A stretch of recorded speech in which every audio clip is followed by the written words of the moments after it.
Do you know someone in foster care? Have you been in foster care? Do you have a child in foster care? Are you a grandparent or relative caring for a family member? Are you considering becoming a foster parent? Then tune in every Wednesday at 3 p.m. to Fresh Start Today on WNOV 860 AM to engage in thought-provoking conversations with families and providers about child welfare services, both locally and nationally. Together, we can save our children. Good afternoon. You're listening to Fresh Start Today. I'm your host, Jermaine Reed, and I have in the studio with me some great people from some great organizations who will be talking about youth recreational programming in the Milwaukee area.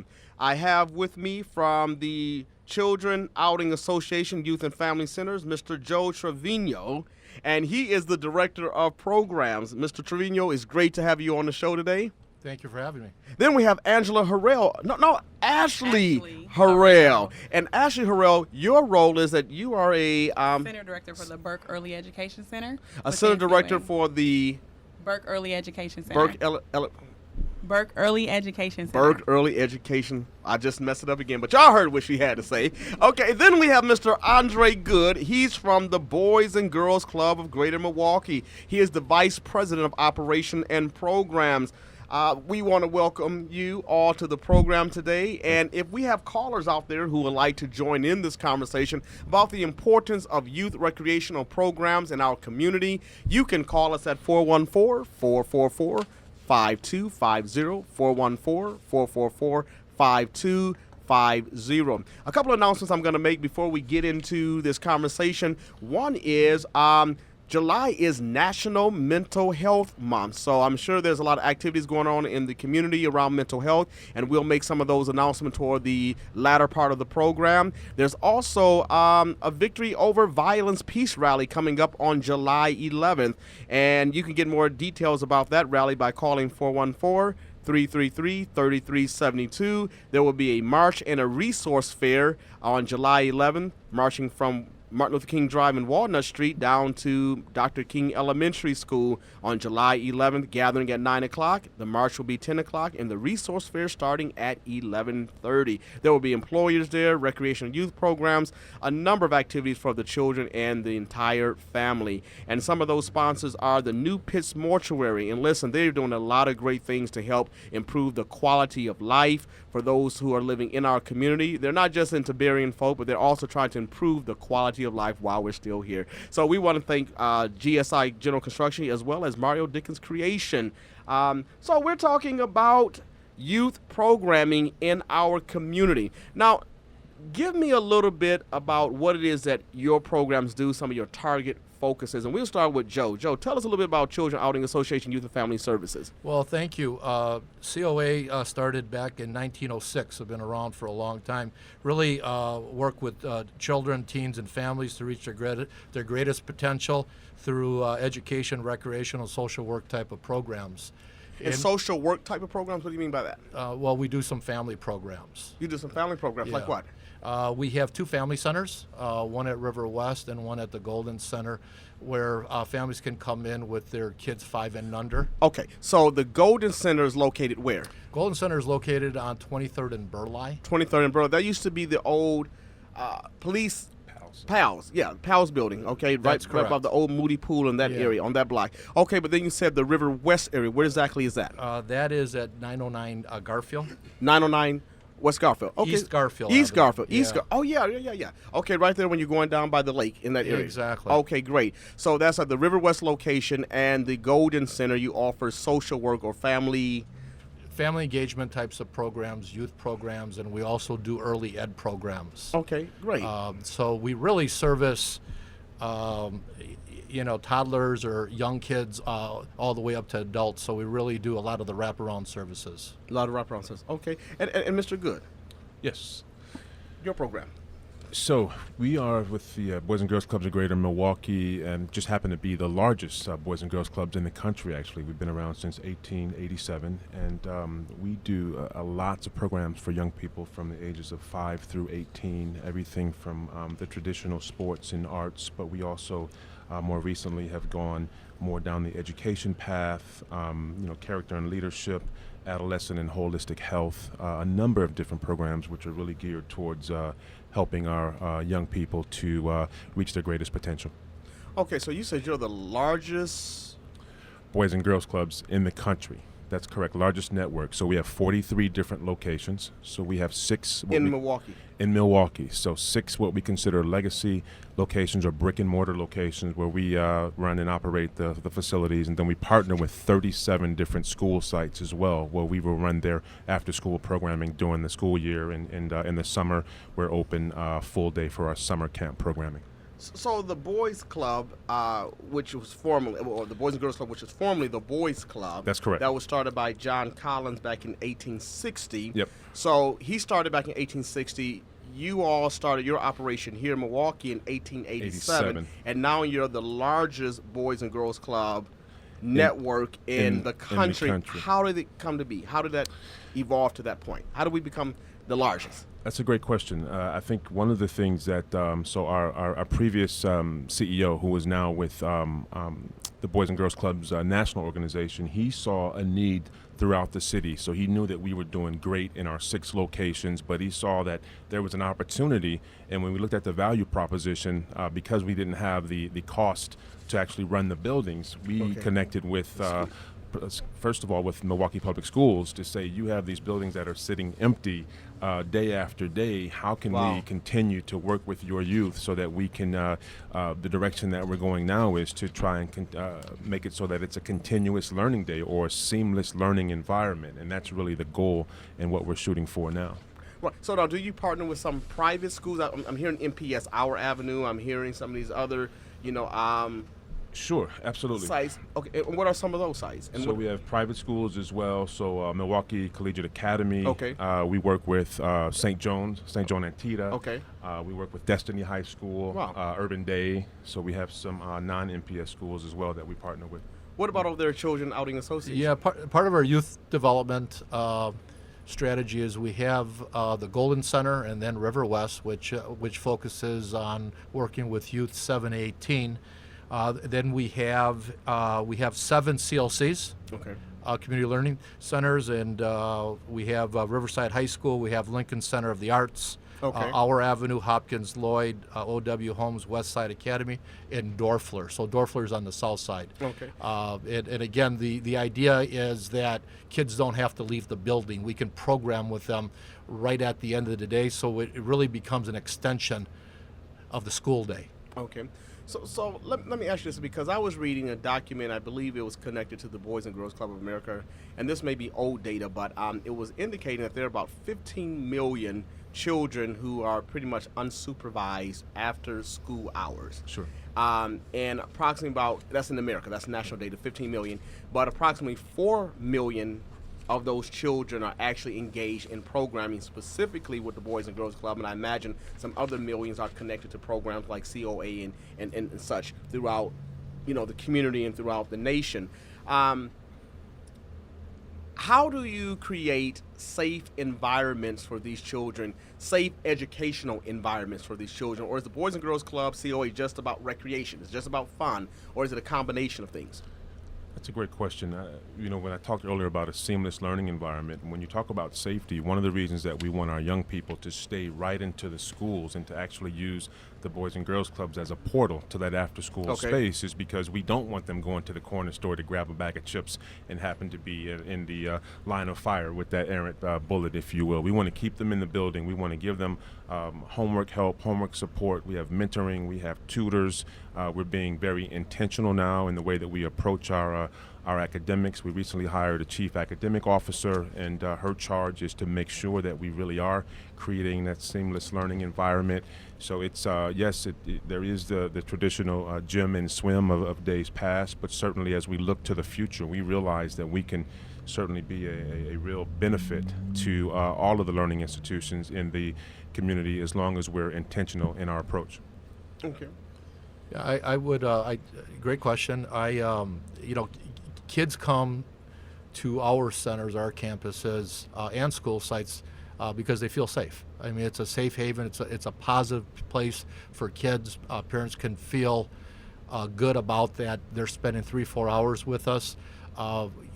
Safety for us is very, very important. At our 2 campuses, we have somebody at the door that checks kids in, so we have a security type of staff there.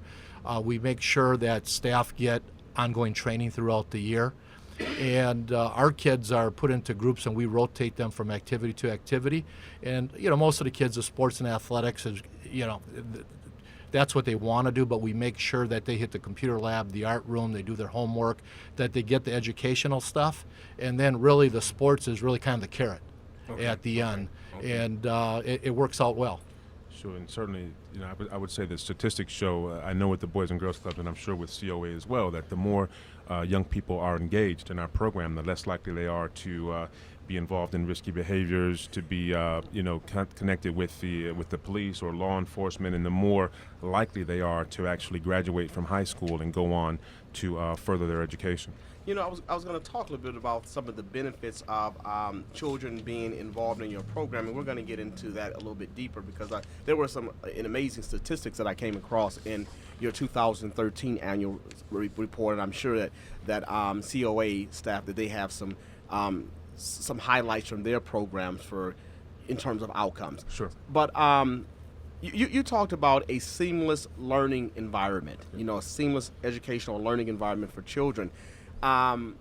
What does the partnership look like between your organization and the parents of these children? That's a great question. I know that we have, so as a part of our requirements with the community learning centers and our agreement in particular with the Milwaukee Public Schools, we are required to have a quarterly family night or family event, and that's one where we will invite families out. We'll have the parents come out. We will have resources available. There'll be tips into how they can help their children educationally. There's food. So those are some of the ways that we are getting those parents in. At the end of the day, if the parents are the ones that set the tone. So if the parents are telling the children that they should do their homework, if the parents are telling their children that they should study, if the parents are the ones that are allowing those children to dream and dream big, they're going to follow suit. So we absolutely understand how important it is to get the parents involved. What about parenting, the partnership between COA and parents? Sure. Well, we always in our volunteer program, we'll always ask parents if they want to be involved, if they want to coach, if they want to help with homework, if they want to lead a group, if they want to do a cooking club. And again, at our school sites, all CLCs have to do family events I think 5 times a year. One of the things that we do is we do community fun nights 5 times a year, and we do it on a Friday at the Golden Center. And on the low end, we'll have 200, 250 participants, but most nights we'll have about 400 participants. And kids that come have to come with a caregiver or an adult, and we have different vendors there. We have different partners there.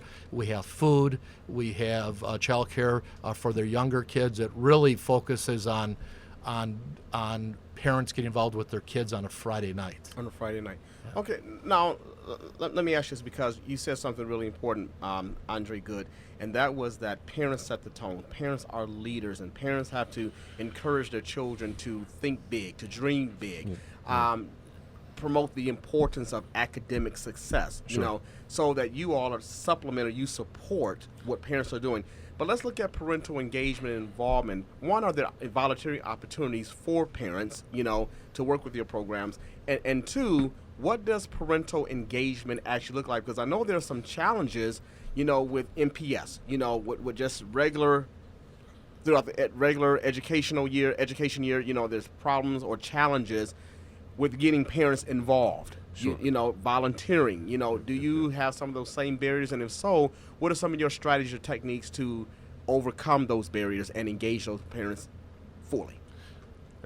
That's a great question. I mean, at the end of the day, it really comes down to those relationships that we have with those young people.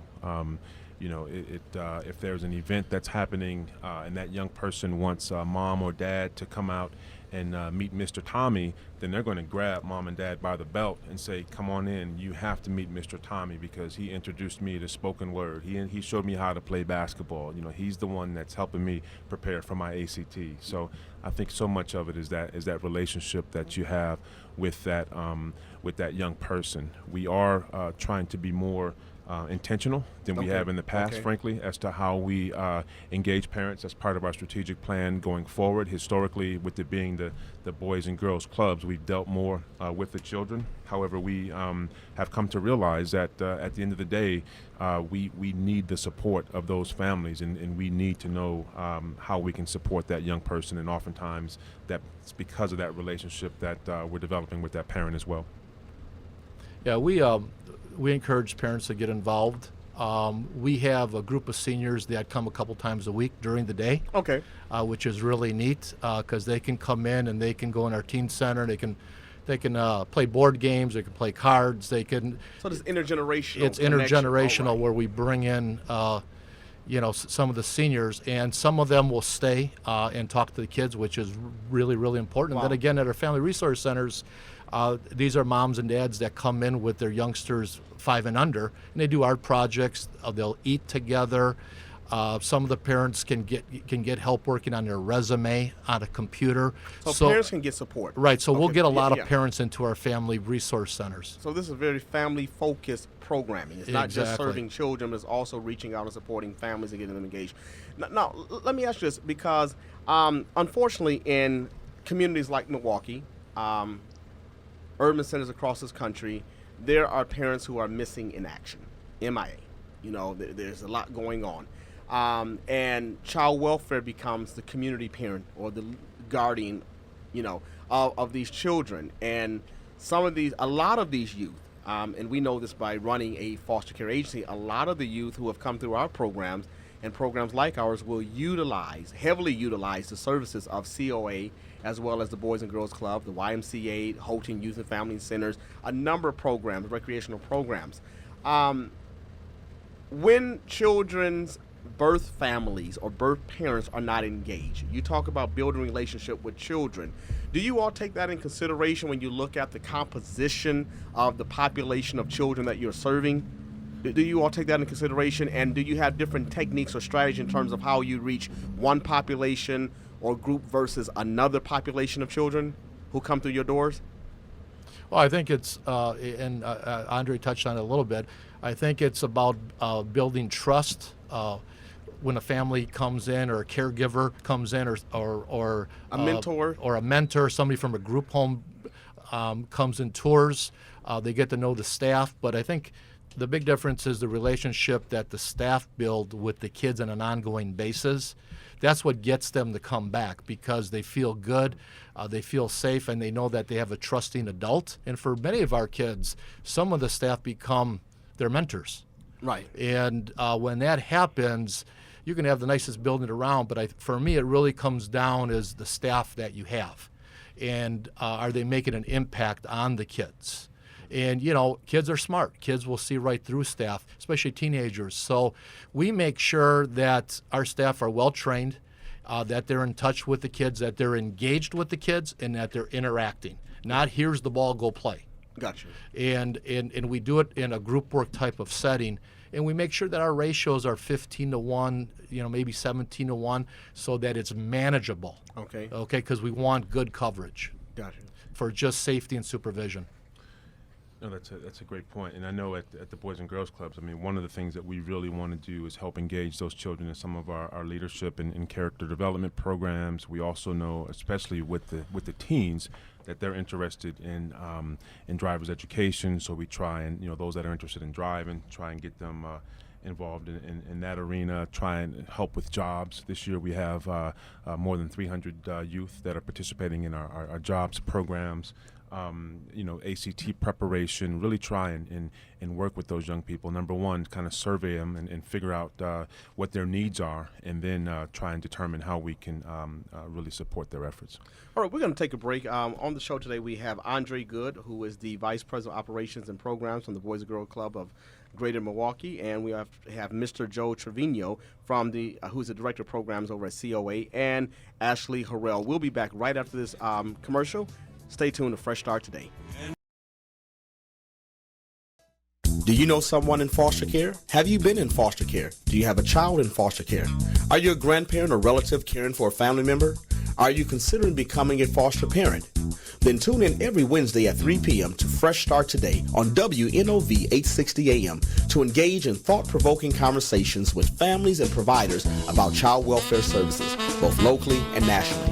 Together, we can save our children. Dr. King, Malcolm X, Denmark Vesey, and Father Grappi rallied our people to fight the injustice, violence, and evil from outside of our community.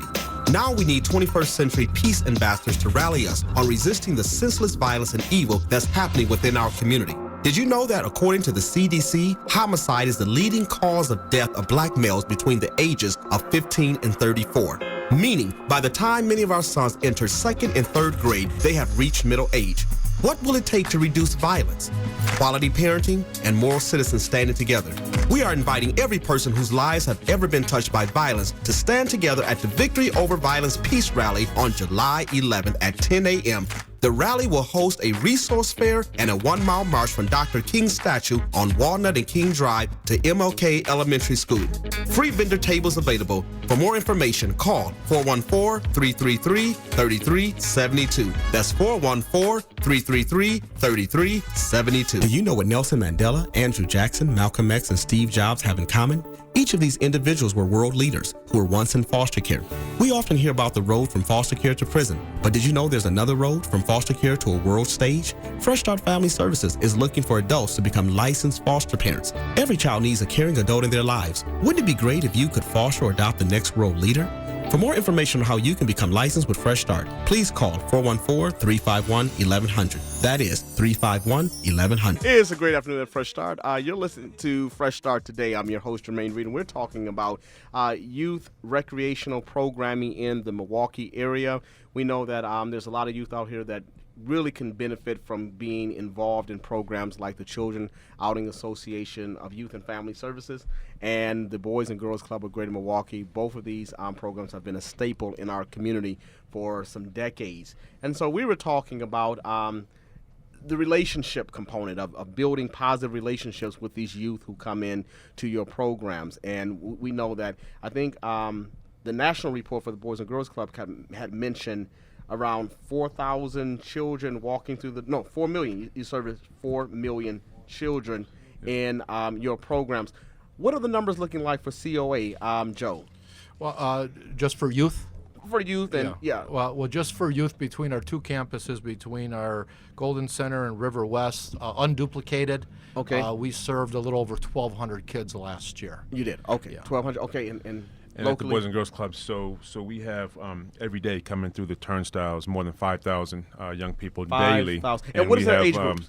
So they are from anywhere from 5 up through 18. 5 to 18, and yours? And our youth programs are 7 through 18. Okay. We have a caller on Fresh Start Today. How can you have a brief comment or question? Hi, I would like to say. Just 1 second, please hold. We have. Can you repeat that? Hi, I like to say when you've been mistreated and mentally abused by someone, it's hard for you to connect with someone that's not doing the same thing to you as the other person was, and we tend to keep to ourselves and keep our feelings inside and just push the person away that really cares for us because we don't know. It's like when you've been mistreated, misused, and then you meet someone that's finally good to you, then you don't you don't know because you never really have nobody that was good to you. Right. And that's what I struggle with. And so do you think that maybe a number of the youth who are referred to or who are exposed to programs like COA in the Boys and Girls Club may have a hard time building or accepting, the trust or the relationship or the kind acts of an individual who works for these establishments? Yeah. Because of their previous experience. That's a very valid point. Thank you for calling Fresh Start today, and I'm going to see if they can respond in terms of what are some of the steps that you all take to really try to help build these relationships, because a number of our youth have been exposed to a lot of trauma.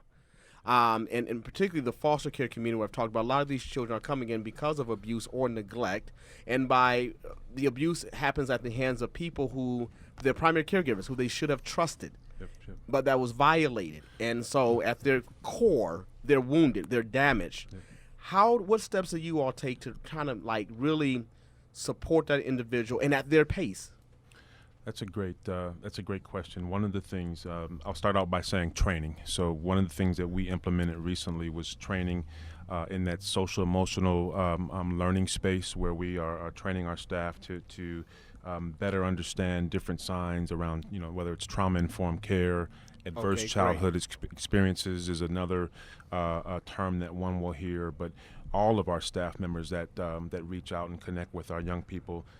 We recently received a generous grant from the Gardetto Foundation, which is allowing our full staff to go through that training, and that's really going to allow us to, number one, have the tools in our toolkit when we see these situations, and I think that's where it starts. We also have some very specific programming, though. There's a program that we have called Sister Pride, which is targeted towards African American females, and one of the things that I know in that group is they come together in small groups and they talk about some of the challenges that the young ladies are having at home or in the community, and they really try and help them develop some of these positive relationships. And we also have some other tracks that we will send our young people through that deal specifically with personal relationships, if you're dating violence, and that sort of thing.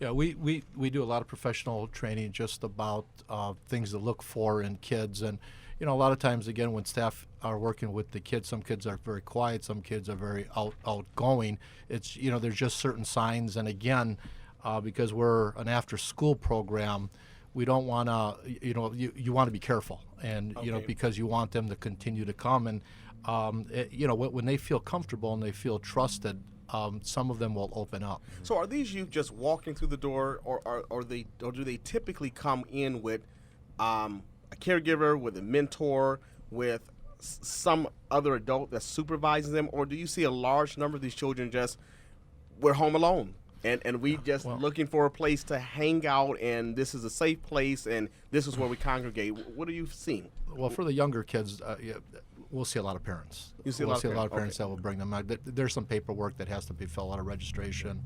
And with teens, we'll see some parents, but not always. But again, anybody can come to our centers or campuses. And the other thing that I was going to mention is that if we do find out of certain issues that kids are having, if we're not equipped to handle it, we will refer them out. Right. Excellent. Okay, and at the Golden Center, we have a clinic there through Children's Hospital and Marquette University, where there's free health services for families and kids. And again, they run it, but they're in our building, so that's always nice for parents that may not go to St. Joe's Hospital, but they have some medical questions or issues. They can go there, and they do it by appointment. I would say with the Boys and Girls Clubs, it's the same. So the teens tend to come in more so by themselves, but because we have a $5 annual fee, oftentimes that young person will come with that $5 and fill out take the paperwork home, have mom fill it, and bring it back the next day. But certainly we also will not turn anyone away for inability to pay. So we encourage everyone to join. So let's talk specifically about We're going to get to some employment opportunities through COA in a few minutes, but I want to talk about the early childhood program that Angela Harrell is over. Ashley. Ashley, why I keep saying I know an Angela somewhere, Angela Harrell. So, hey, how you doing out there, Angela? I know you're listening.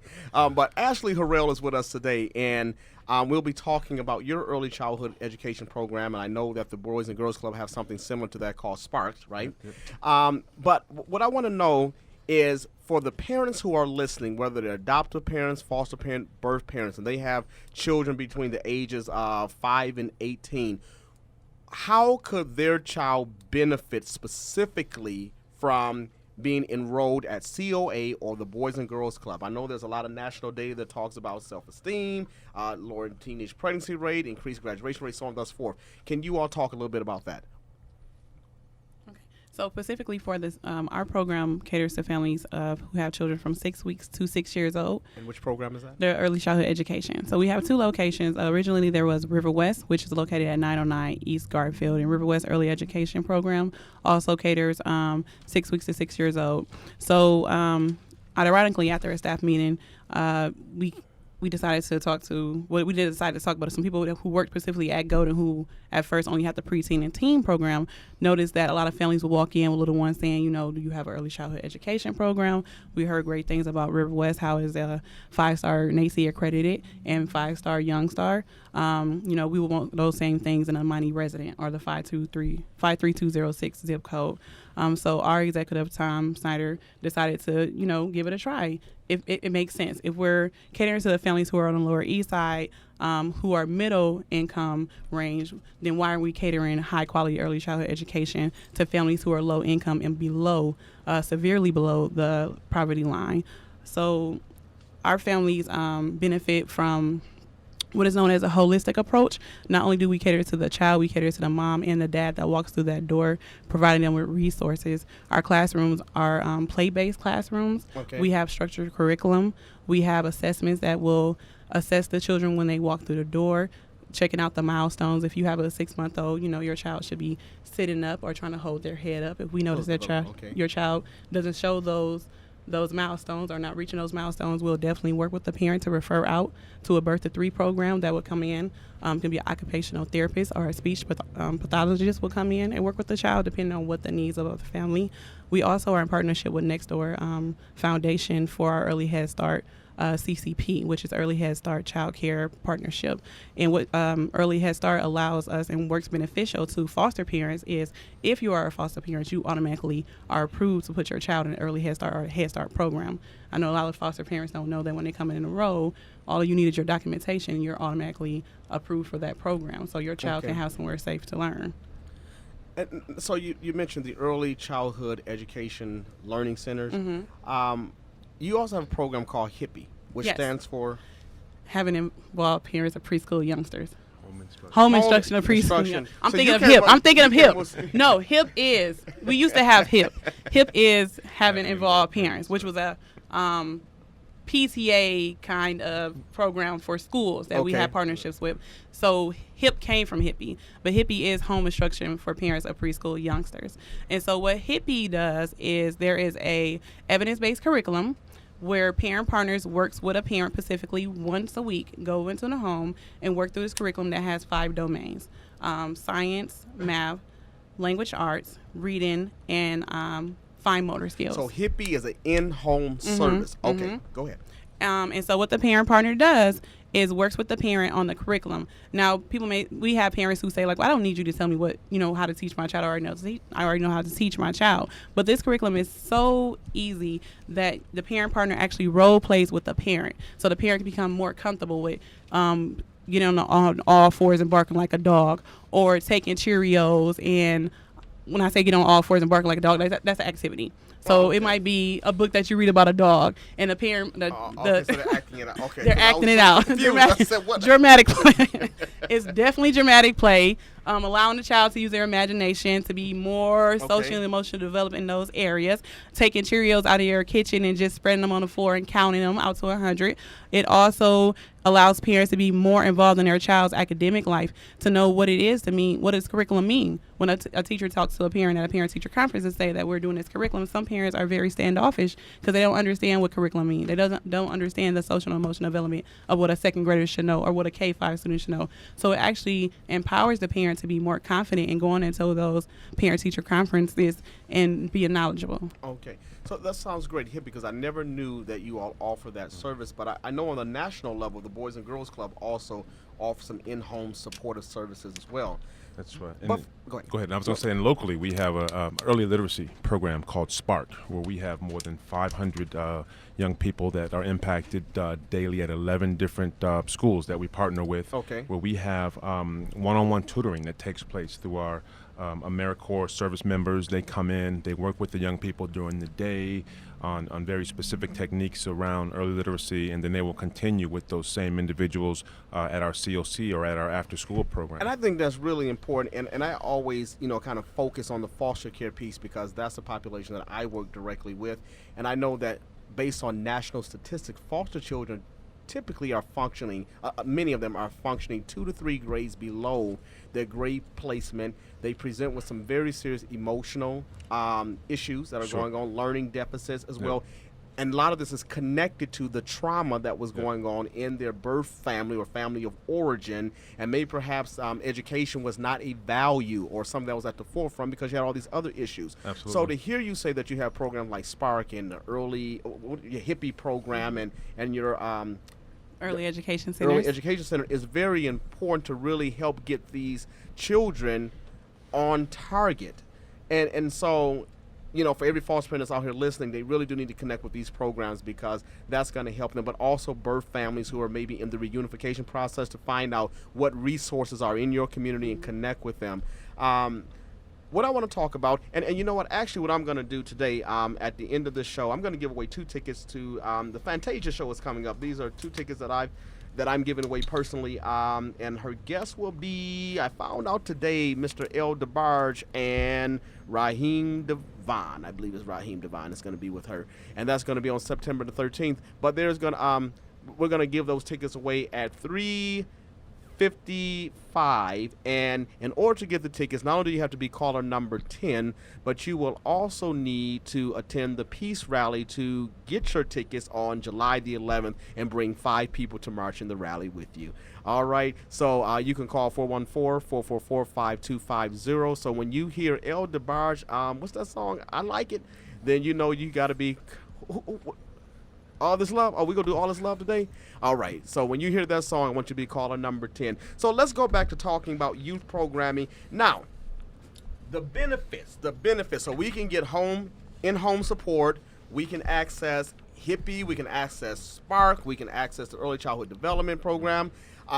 You all have scholarships. There's scholarships, post-secondary education scholarships that you all are giving away at the Boys and Girls Club, right? Absolutely. So we have some college access programming that is taking place. 2 programs. We actually have the largest program in southeastern Wisconsin. One called our Stein Scholars Program, and then we also have a program called Sponsor a Scholar. And between those 2 programs, we're working with more than 300 high schoolers to really help them prepare for college, help them learn how to apply for scholarships, help them with their applications, their FAFSA forms, preparing for their ACT, and really working with the parents as well, because oftentimes what we're finding is some of our young people, they're the first person in their family to go on to school, so mom and dad aren't necessarily able to help and support them. Okay, so you have these post-secondary scholarships, but what other benefits? There's the Brain Learn Earn. What's the program? Summer Brain Learn program. So we have a program that is geared towards stemming the summer learning loss, and what we're doing in throughout many of our locations is we are simply tapping into a resource that's already available through Milwaukee Public School. So all of our Milwaukee Public School children that have their passwords are able to go onto the computer. It's computerized based learning, and it sees the gaps in a young person's development. So we're actually able to target a plan that's specific for them, whether it's Individual around learning math, plan for them. Got you. individual learning plan. That's something that we're doing right now, and that's a program that we're going to continue into the fall, because again, when that one young person comes into our program, we want to have that seamless learning day, and we want to ensure that we're continuing to support the efforts of our day school teachers. Mr. Trevino, you want to chime in right there? Sure. At our CLC sites, one of the benefits about being in the school is some of the staff that work at our sites also work as day school teachers or paraprofessionals. Great. So we're able to find out certain kids that may not be doing well. So we know to spend more time with them. The other thing is the MAP scores, their math and reading scores. We're able to get them kind of on an aggregated type of basis to see how they're doing, Gotcha. really in comparison to their peers. So, math, reading, and writing is very important for us. So we make sure that during academic time we're working on those. And again, we have academic coordinators at our school sites that really know the kids. And homework support is Exactly. part of So that like, homework yeah. support, Yeah. but they also know which kids are doing well, which kids are at grade level, which ones are behind, and we can really target those kids and really focus on developing them. Gotcha. Caller. We have a caller on Fresh Start today. Caller, do you have a brief comment or question that you'd like to make? I have a question. Sure. My question is, after being intimate, and the man looked the woman in the eye and asked the woman, "Is they?" Excuse me. We're talking about youth programming. Is this the right show? Sorry, maybe I should have been calling. Another. No. Yeah. All right. You have a great But- day. Do you call back another time? Well, so where were we at? It's just one of those moments. Let me see now. Okay. One of the things I did want to say when we talk about that seamless learning day, Jermaine, it's really important oftentimes, and I'm sure that at the schools that COA is in, it's very similar, but oftentimes our kids are coming in, and they're coming in an hour late, 2 hours late. And Gotcha. if we're able to extend that learning day and make up that 2 hours on the back end, that's one way that we can ensure that our children are still getting the support that they need. So when we talk about sort of that lighthouse school model, if you will, I mean, that's something that's very important. Well, let me say something. I don't know if you all have done this, or if you've done it, or in negotiations, or something that you may want to look at.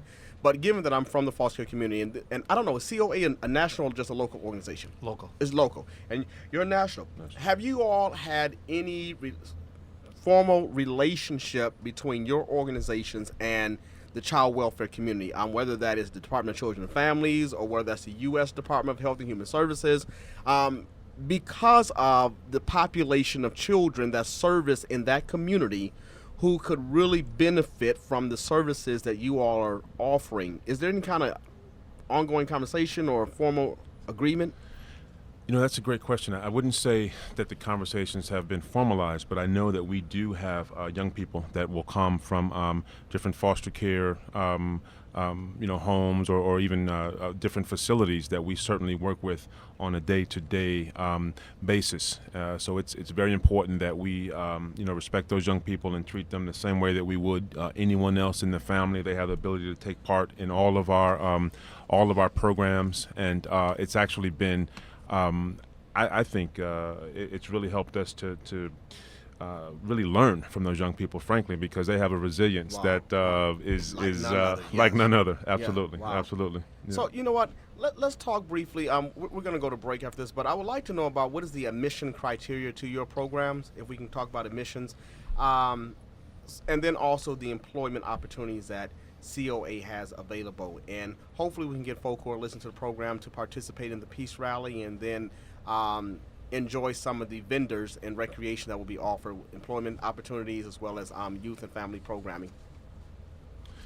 You know, I can start. So as I mentioned earlier, for our year-long programming, so September through May, it's simply a $5 registration fee, and you're able to come for the year. It is a little bit different in the summer. However, it is still very affordable. Oftentimes it's averages $20 or so per week, but that includes meals, that includes field trips, that includes a number of different activities. If I could, I'd love to give a phone number and a website. Sure. So the phone number for our central office is 414-267-8100 if there's anyone listening that's interested in enjoying our summer programming. And we also have a website, www.boysgirlsclubs.org. Got you. Joe, how can people get their children involved in your program? Sure. Again, we are open to anyone that wants to attend, and we market in our neighborhoods, at schools, and again with all the different sponsors, with all the different partners in the area. But they can call either one of our locations. If they're interested in the River West Center, they can call 263-8383. The Golden Center is 449-1757, and they're both 414 area codes. But we charge $10 for our teens. And our CLC sites, it's free. At times we'll ask for something to pay for a field trip, and at our River West Center, really it's based on income, but most kids are scholarship. We don't turn anyone away if they can't afford That's it. great. So there's no reason why folks can't get their children involved or engaged in your program. And I know with the Boys and Girls Club, there's like 3 different levels. There's your highly engaged level. There's what's the next engagement level?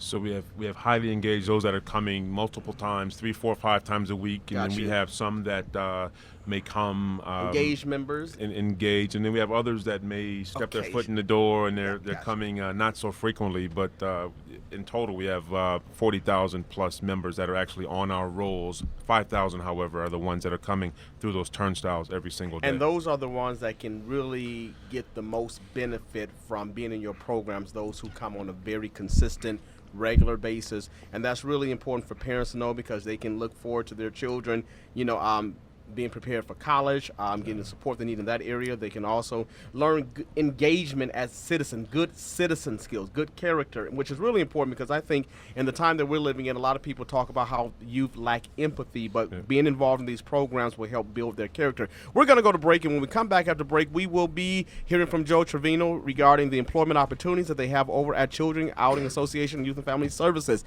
You're listening to Fresh Start Today.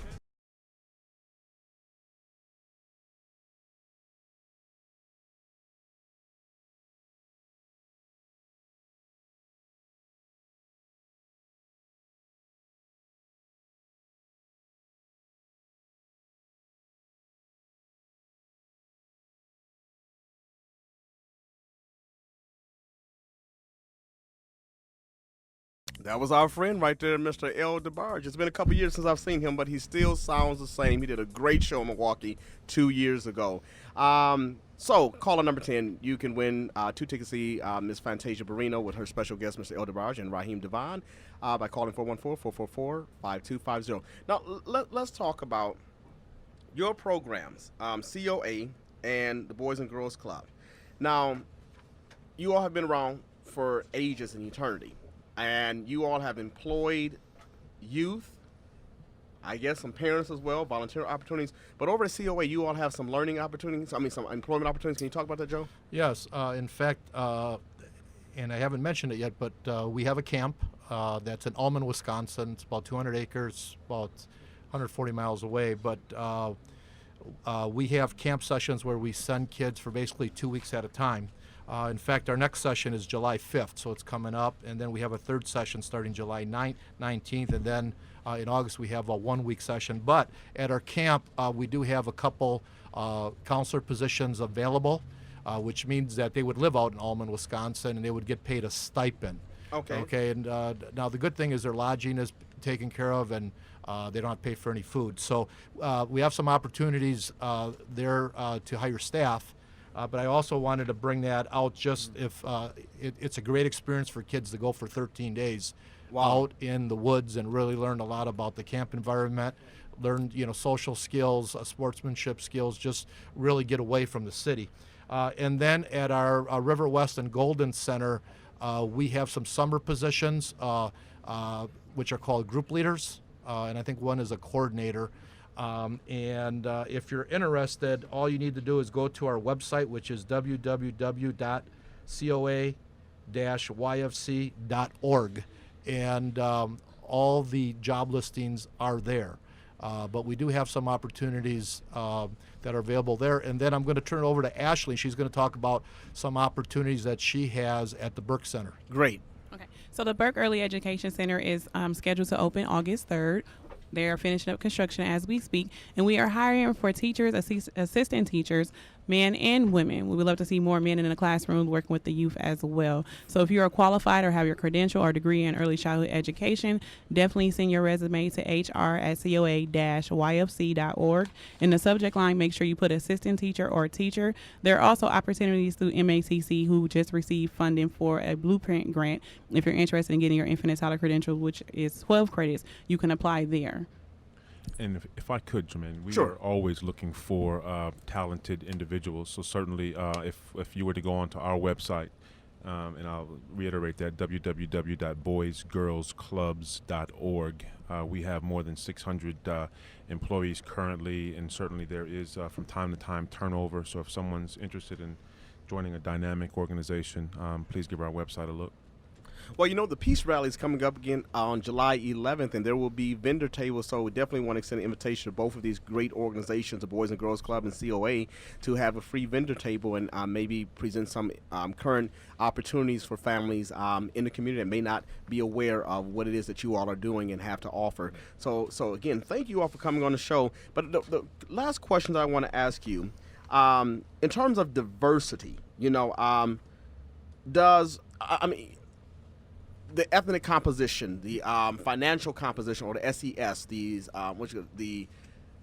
something educational status, what you call it, the SES, right? The I'm with you. SES. I can't think of what. Right. When you take those things into consideration, see, Keon over here laughing at me. When you take those, the socioeconomic status, that's what it's called. That's it.